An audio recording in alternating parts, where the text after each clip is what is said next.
Now, it goes without saying that over the past few weeks, reporting from Iran for traditional media has been, well, it's been all but impossible. And so citizen journalists have stepped up. They've been using sites like, of course, iReport.com and the social networking sites, Facebook, Twitter, things like that, to get the story out to you. Some Iranians were able to stay a step ahead of government censors with the help of some friends outside of the country. Blogs like this one gave step-by-step instructions on internet proxies that allowed web users to hide their computer's internet protocol or IP address, the origin of which can easily be traced. Here's how it works. Instead of directly connecting to a website from their home IP address, the user logs into a server in another country called a proxy server. Now, through that server, the user then logs on to Twitter or YouTube or whatever. The proxy server makes it seem as though the person is logging on from outside Iran. Iranians also used a service called Fring on their mobile phones to bypass blocked web servers. Fring uses a peer-to-peer voice-over internet protocol to access the web-based social networking sites like Twitter and Facebook. Less than a week after the election, Google helped out by adding Farsi to their translation tool, saying, "We feel that launching Persian or Farsi is particularly important now, given ongoing events in Iran." YouTube, Facebook, Twitter. The result was information, pictures and video coming out of Iran being translated into English and reposted on social networking sites around the web. Experts, however, warned that the translation is rudimentary and you wouldn't want to use it for anything too serious. Sometimes it gets the translation wrong. Even our own iReport for CNN Facebook fan page became a place for sharing videos and posting links to articles. But CNN has relied most heavily on our own iReport.com. Like all iReport video used on CNN, we contacted the iReporters to verify the accuracy of the videos they uploaded, but did not reveal their identities for their own safety. Now, of course, CNN's senior editor for Middle Eastern Affairs, Octavia Nasser, has been right across the story in Iran from the very start. So we popped along and asked her how events had unfolded online in Iran. Pretty much all of our Iran coverage comes through our Iran desk, and that's where we're going to find Octavia Nasser, our editor for Middle East Affairs. You've been covering blogs and the internet and social media in the Middle East for years before this ever happened. How important has that been in that part of the world?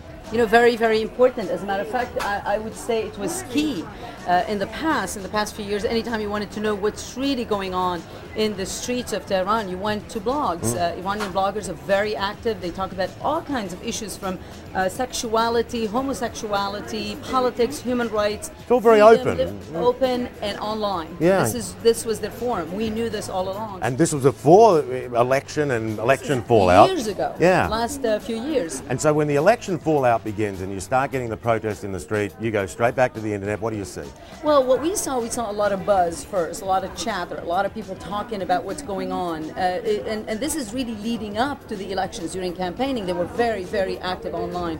What happened after the elections, when people started demonstrating in opposition of the election results, the pro-Mousavi camp that weren't too happy with their candidate losing the elections, basically as it was announced in Iran, then they started taking to the streets, and as soon as they took to the streets, they realized very quickly that unless they upload their video and pictures to the internet for the world to see, the world was not going to see what they were up to. Because traditional media had been clamped down on. Yes, traditional media, international media, the crackdown involved everybody.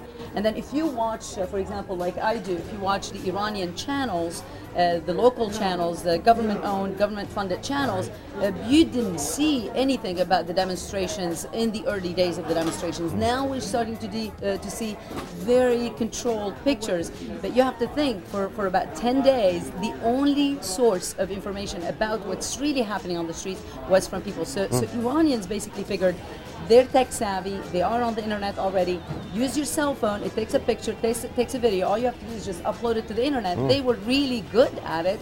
and the world was ready to accept that and put it on air. And of course, we've always got to say that we check everything. We've got a real system here for checking, double checking, sourcing the material, dating the material, all of that. But the point when it comes to citizen journalism is this is an object lesson in citizen journalism, isn't it? I mean, it really is. It sure is.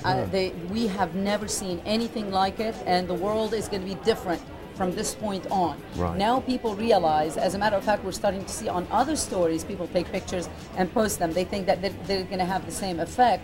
But with the Iran story, it was the mass uploading of videos and pictures. It was the mass campaigning. Of course, you have Twitter that is very, very popular now. Facebook, all these are new.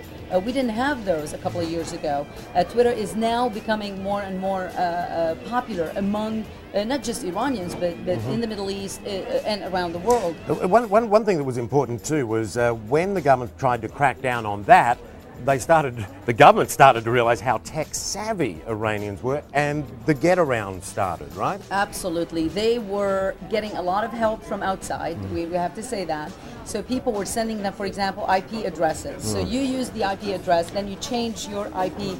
Then if the authorities are searching for users in Tehran, they're not going to find you because you look like you're from somewhere New else. York or something, yeah. Amazing stuff that we've seen really changes the face of citizen journalism and also our own journalism. Now, it was, of course, too, a citizen journalist who took that extraordinary video of Neda, the young girl who went to a demonstration, was shot and died. What impact did that have? Huge impact that really crossed borders. As a matter of fact, today we received a photo from our correspondent in Afghanistan, Atiya Abawi, who took a picture. Look at this. It's a picture of a huge poster. She says it's larger than any other candidate, presidential candidate poster.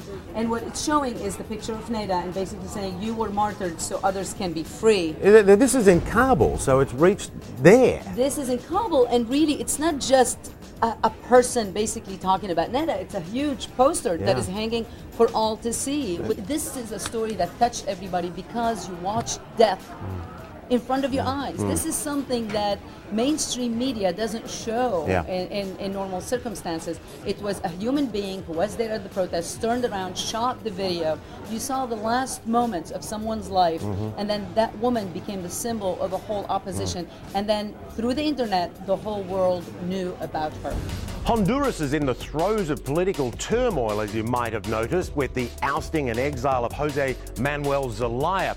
And it's been iReporters getting out on the streets that again has helped tell this story.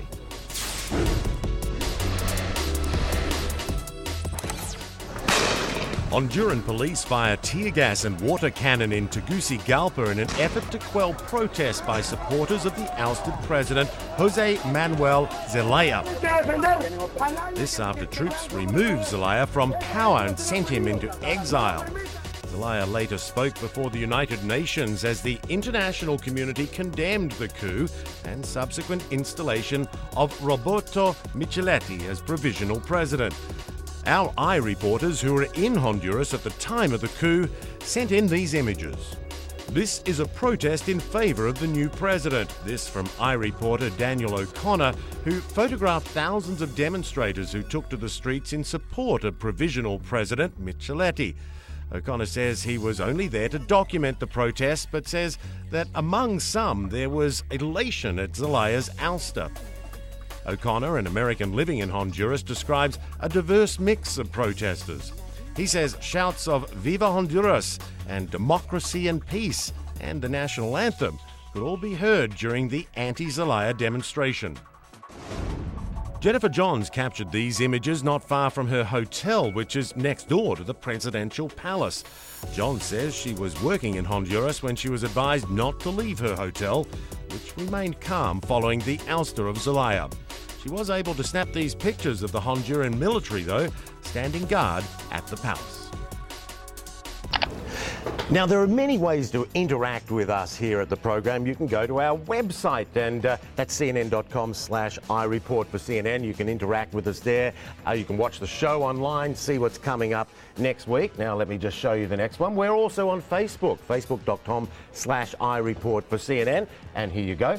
Twitter as well, twitter.com/iReport for CNN. And guess what? You can also go to iReport for CNN and upload any of your photos and your videos. I think you're seeing that information down there because it's a lot to remember. You really need a pen. That'll do it for this week. Thanks for watching. See you next time.